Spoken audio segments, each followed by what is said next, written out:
mga gango ko. Mayroon akong gango dyan sa ano lang, sa unahan. Yan na naman ang puntahan ko kasi kahapon dito ako sa kabila. Dito ako banda.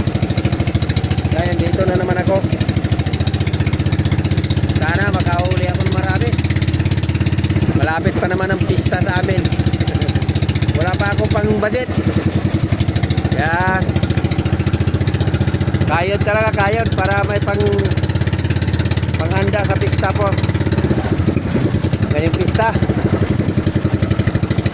sa ano na 22 na ang pista namin. Kaya todo sikap talaga para magkaroon ng ano kita. May pang ano man lang, may pang bili ng mga kailangan sa pista. Balik na lang ako mamaya ka pobre pag nandun ako sa gango ko. Sana may laman yung gango ko dyan. Thank you for watching.